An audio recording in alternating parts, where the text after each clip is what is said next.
hanapin natin yung messenger dito sa ating phone. So ito yung messenger, open natin. At once na-click mo yan, automatic na lock na yung messenger sa phone natin. So ibig sabihin lang talagang secured 100% at hindi basta-basta mabubuksan ng kahit sino man. Na wala mo man yung phone mo, naiwan mo man sa jeep, sa sasakyan, or nahulog mo sa daan. Kahit buksan nila yung messenger, hindi nila basta-basta ma-open kasi nga merong lock at 100% secured talaga yung mga messages natin dito.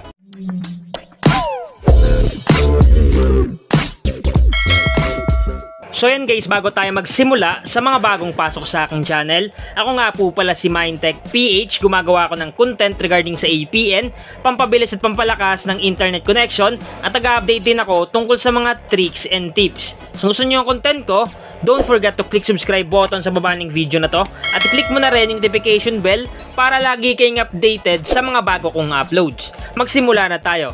Ngayon guys, may tuturo ako sa inyong napakalupit na tricks. So tricks to guys kung paano i-lock yung ating messenger. Mas maganda guys na i-lock natin yung messenger para hindi mabubuksan ng kahit sino man. Halimbawa, naiwan natin or nawala natin yung phone natin, hindi kaagad basta-basta mabubuksan yung ating messenger kasi nga meron tayong lock at may password siya. Ngayon, paano nga ba maglagay ng lock sa messenger natin? Make sure lang na panoorin yung video hanggang matapos para malaman nyo kung paano i-set up. Ngayon guys, bago ko ituro yung tricks na gagawin natin para malak yung ating messenger, ituturo ko muna yung kadalasan na ginagamit para malak yung messenger natin. Kasi yung ibang device meron ng built-in na app lock sa kanilang messenger. Hindi kasi lahat ng devices merong app lock na built-in. So ang gagawin natin para makita yon, click nyo lang yung messenger. So itong messenger guys yung gagamitin natin. Tap lang natin yan. Once na ma-open na natin, tap lang natin itong profile pic natin sa bandang kaliwa, sa taas. Tap natin yan. Then once na ma-type na natin, hanapin natin dito yung privacy. So pag nakita nyo na yung privacy, tap lang natin. Dito guys makikita yung sinasabi kong built-in na app lock sa messenger. So kung makita nyo guys, wala akong app lock na nakalagay. Kasi nga hindi compatible sa aking device.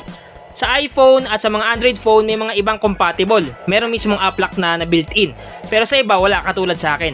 Ngayon, paano nga ba malak yung messenger kahit wala tayong app lock na naka-built-in mismo sa messenger? So, ang gagawin natin, una, kailangan natin pumunta sa settings ng ating cellphone. So, hanapin natin yung settings. Once na makita na natin yung settings, open lang natin. Ngayon, pag na-open na natin yung settings, dito tayo mapupunta.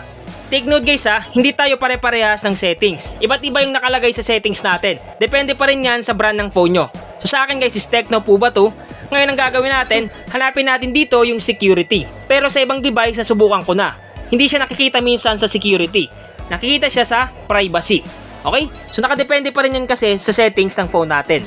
Basta pag wala kayong nakitang app lock dito sa security, hanapin nyo sa privacy. Okay? So ngayon sa akin, security yung nakalagay. Open lang natin. Once na ma-open na natin yung security, hanapin natin dito yung app lock. So hanapin natin. So ito siya, app lock. Ang gagawin natin, tap lang natin yan. Once na matap na natin yan, hihingan kayo dito ng pattern. Kumbaga sa unang bukas nyo nito, kayo maglalagay ng pattern nyo. Make sure lang guys, tandaan nyo yung ilalagay yung pattern or password para pag nagbukas kayo ng messenger, automatic mabubuksan nyo. Okay? Sa akin, kung makikita nyo, meron na siyang password at pwede nyo rin i-unlock siya gamit yung fingerprint. Kung merong fingerprint scanner yung phone nyo. So, i-unlock ko muna. Ngayon, na-unlock ko na. Ang gagawin natin, hanapin natin dito yung messenger application para malak natin siya at para hindi na mabuksan ng kahit sino. So, hanapin natin dito yung messenger app. Once na makita na natin guys yung messenger app, i-lock lang natin siya. So ito yun guys, messenger. Ang gagawin natin para malak yan at para hindi na ma-open ng kahit sino, once na nawala man, nahulog natin or naiwan natin kung saan, hindi nila basta-basta mapapakialaman or mabubuksan yung mismong messenger natin. So ang gagawin natin para malak itong messenger, itap lang natin itong kandado dito. So tap natin yan. Once na magkulay blue yan, automatic na lock na yung messenger natin. Ngayon, make sure lang na yung nilagay yung password sa pagbukas nyo ng app lock, dapat alam nyo at dapat tandaan nyo. Kasi para mabuksan natin yung messenger natin. So, try natin guys kung talagang nalock nga ba yung ating messenger app. So, balik tayo doon sa my dashboard. Hanapin natin yung messenger dito sa ating phone. So, ito yung messenger. Open natin. At once na-click mo yan, automatic na-lock na yung messenger sa phone natin. So ibig sabihin lang talagang secured 100% at hindi basta-basta mabubuksan ng kahit sino man. Na wala mo man yung phone mo, naiwan mo man sa jeep, sa sasakyan, or nahulog mo sa daan. Kahit buksan nila yung messenger, hindi nila basta-basta ma-open kasi nga merong lock at 100% secured talaga yung mga messages natin dito. Kung makita nyo guys, nakalagay dito, verify, fingerprint, or draw your pattern. So ibig sabihin lang guys, kung meron kayong fingerprint scanner sa phone, yun ang gagamitin nyo. At kung yung pinili nyo guys is pattern or password, dapat tandaan nyo yun at i-type nyo dito. So sa akin, dalawa yung way para mabuksan yung Messenger. Una is yung fingerprint at pangalawa is yung pattern. So ilalagay ko yung pattern guys. So ilagay natin L kasi nga yun yung pattern na ginawa ko kanina. Kung makita nyo guys, na-open na natin yung ating Messenger app. So ganun guys kalupit para ma-lock natin yung Messenger para hindi na mapakialaman o hindi na mabuksan ng kahit sino man.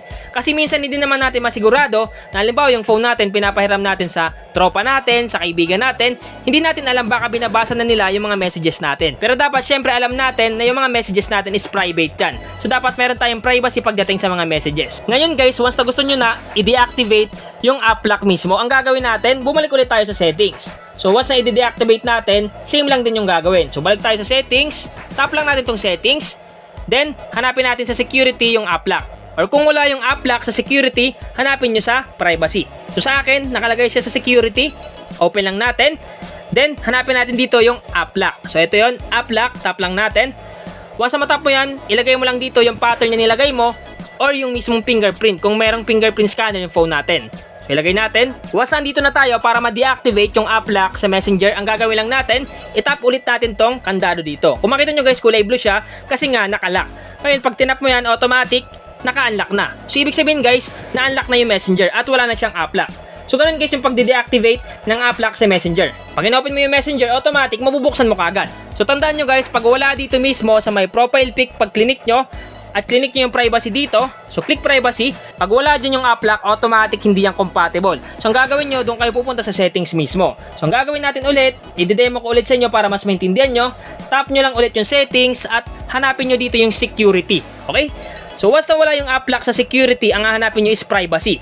So sa ibang device kasi, sinubukan ko sa Realme, sa privacy nakalagay yung app lock. Sa Tecno kasi, nakalagay sa security. So kahit ano yung brand ng phone nyo, itry nyo. Hanapin nyo guys sa security yung app lock. Pag wala doon, hanapin nyo sa privacy. So andyan lang yan na app lock. Nakatago lang yan sa security or privacy ng phone natin. So sana guys nakatulong tong vlog ko ngayon para ma-lock yung Messenger natin at para maging safe mismo yung mga messages natin sa Messenger app. Sana guys nakatulong tong vlog ko ngayon. Once again naman, Tech PH, thank you and God bless all.